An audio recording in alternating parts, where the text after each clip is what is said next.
Welcome back to the Deep Dive. Today, we are buckling up for a really intensive look at what I think many fans would agree is a masterclass in television drama. Oh, absolutely. We're talking The West Wing Season 2, Episode 10, Noel. And our mission here is to go deep, beneath the surface of the dialogue.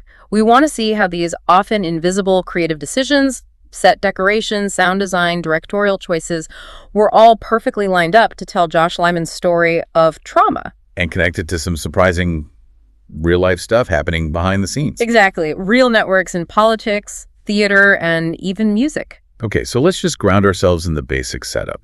It's Christmas at the White House. Everything is festive. President Bartlett has decided, of course, to personally sign 100,000 Christmas cards. As one does. As one does. But in the middle of all this cheer, Josh is just miserable. He's hostile. He's rude. He even raises his voice to the president. Which is a huge red flag, a major signal that something is deeply, deeply wrong. Right. And that forces Leo McGarry to order him into mandatory therapy. And at the same time, you've got this other plot with C.J. Cregg, who's trying to figure out the mystery of an elderly woman who just breaks down in tears on a White House tour.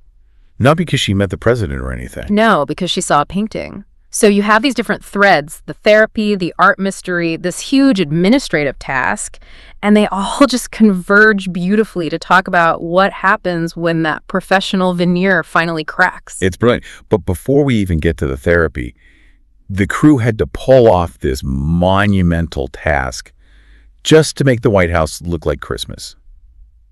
What was that like? I mean, the set decorator's job here. It was staggering. I mean, when you think set decorator, you might think, oh, they pick out the sofa. Sure. But it's so much more. The decorator is responsible for literally everything you see that isn't, the actual architecture. They do the flooring, the lamps, the paper on the desks, even what's inside the desk drawers. And they make the world feel lived in.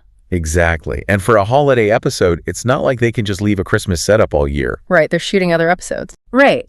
And in the real White House, hundreds of people swarmed the building to decorate it practically overnight. The West Wing crew had to replicate that feeling, but with only about 12 people. 12 people? 12 people in one single, brutal 24-hour window to go from a completely non-holiday set to fully dressed for Christmas. That sounds like a total pressure cooker. Yeah. Were there any specific demands that made it even harder? Oh, absolutely. The director, Tommy Schlam, was all about realism. He insisted that all the florals and flowers had to be real and fresh. Oh, wow. So you're talking hundreds of feet of real garland, wreaths, twinkle lights, all needing to be set up and kept fresh within that tiny time frame. It's totally invisible labor, but it's what makes the episode feel so immersive. But that same authenticity, that labor, was intentionally reversed for the key trauma scenes, right? The therapy room. Yes, this is such a critical detail. The Christmas decorations in Dr. Stanley Keyworth's office were sparse. They were muted, often hidden in shadows, or just out of focus. So the idea was to not let the Christmas cheer, distract from what was happening with Josh. That was part of it, but there was a technical reason too. The muted decor was a crucial visual cue to signal to the audience that these scenes are happening in the present time frame. To separate them from the flashbacks. Exactly. Even from the flashbacks that happened just 5 days earlier. It grounds you in the moment and makes the memories feel even more chaotic by contrast. That attention to detail, redressing the whole set, actually led to an Emmy nomination. It did, but with a funny little catch. Okay. Because the sets were so completely redressed, they technically qualified as new sets under the Emmy rules. So that's how it got nominated. But here's the best part. The set decorator who did all this work, she personally felt the episode was artistically a phone-in. Wait, she called her Emmy-nominated work a phone-in. Why? Her feeling was that compared to other episodes where she had to invent unusual props or design these really specific custom environments, Noel was basically just flowers and garland. So it was more about volume than creative challenge for her. Precisely. It's a great reminder that the amount of labor doesn't always equal artistic satisfaction for the creator. That's a fantastic insight. And speaking of specific details, we have to mention the greatest little prop gag in the whole series, which came from this team. Gale's fishbowl. Ah, the fishbowl. Yes.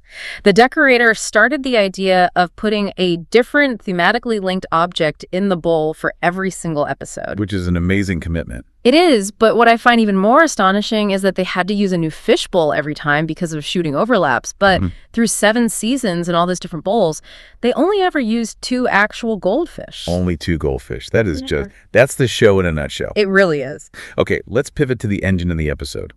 Josh's trauma. That first meeting with Dr. Keyworth, played by Adam Arkin, it's just pure conflict. It is. Josh walks in, he's rolling his eyes, he's interrupting. He looks exactly like a bored teenager being dragged to a shrink. And what's so fascinating is how Keyworth reacts. He doesn't try to be gentle or comforting. Not at all. He meets Josh's energy head on. When Josh asks, sarcastically, how long will we be here today?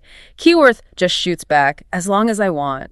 So why that confrontational style? What was the thinking there? The idea from the director and writer was that Keyworth needed to treat Josh like a hostile witness. A legal term? Exactly. Josh was actively lying. His defenses were all the way up. Keyworth had to almost cross-examine him to break through that denial. It's a really powerful choice for a story about PTSD. And we see that denial just explode in the Oval Office. Yes. That moment, he just loses it, shouting, "You need to listen to me." It's this quiet chaos. You see Sam just trying to calm him down, saying his name, Josh. Right. Well, Leo is immediately ramping up. Leo knows the professional line has been crossed, and you see President Bartlett slowly realizing this isn't just rudeness, it's something's wrong. Leo knew right then that intervention was mandatory. And the audience, we get a technical cue that signals Josh's instability, specifically in that flashback where he breaks the glass in his apartment. Exactly. The sound effect for that shattering glass it's overtly loud. It's unnatural. The director even called it over the top. It doesn't sound like real glass breaking. No, and that was a deliberate choice. It was the sound team's way of telling the audience that we are dealing with an unreliable narrator. The sound isn't depicting reality.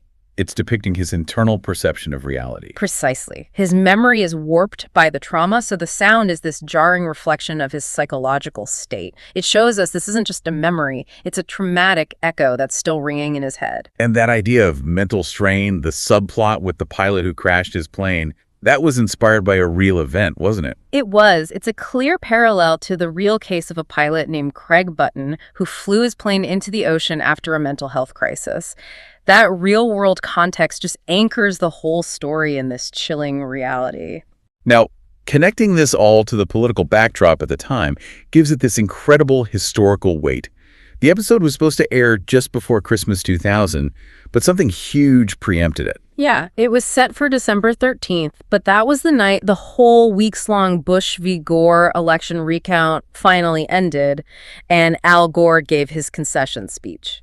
So a massive real-life political moment bumped this fictional one off the air. It did. Fun fact, Canada, which wasn't broadcasting the speech, actually aired Noel on schedule. They got to see it first. That is wild. And the real politics were actually bleeding into the production itself. Oh, completely. The cast and crew were filming this episode on election night 2000, checking the results between takes.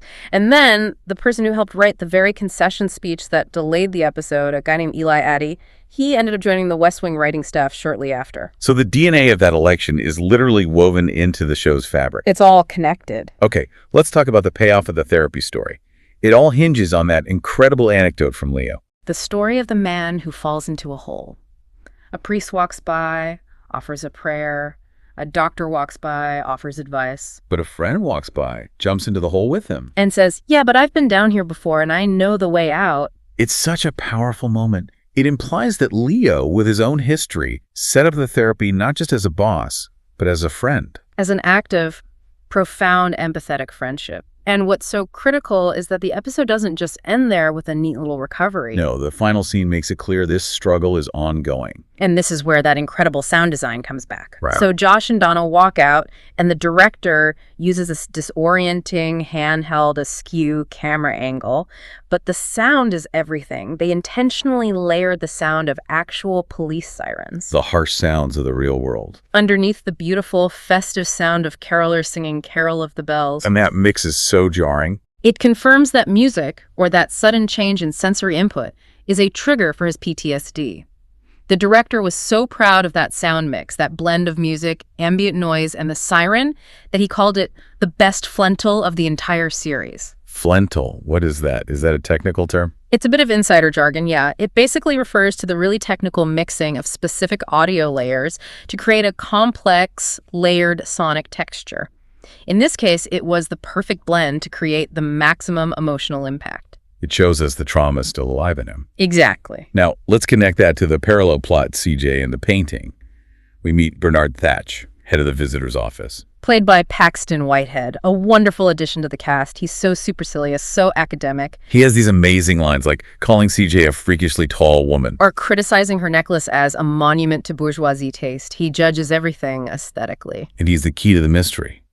The elderly woman cried because she thought the painting, The Cliffs of Etretat, was real and was about to be removed. Right. And Bernard is busy dismissing it, attributing it to a fictional painter, Gustave Caillou. And this is a very clever writing device. So. The West Wing often praises real things, real artists, real accomplishments, but when they want to critique something, they often fictionalize it. The real Cliffs of Etretat were famously painted by masters like Monet, so they invent a painter to deliver the criticism. So the painting plot mirrors Josh's story. It's about Bernard's superficial judgment versus the woman's genuine emotional connection. Exactly. He's judging the surface, but the truth is deeply personal. Okay, another artistic connection. The music. Donna says she prefers Yo-Yo Ma over Pablo Casals. And that is rooted in real history. Pablo Casals actually played for JFK, and years later, he was the one who introduced a 7-year-old Yo-Yo Ma to perform at an event.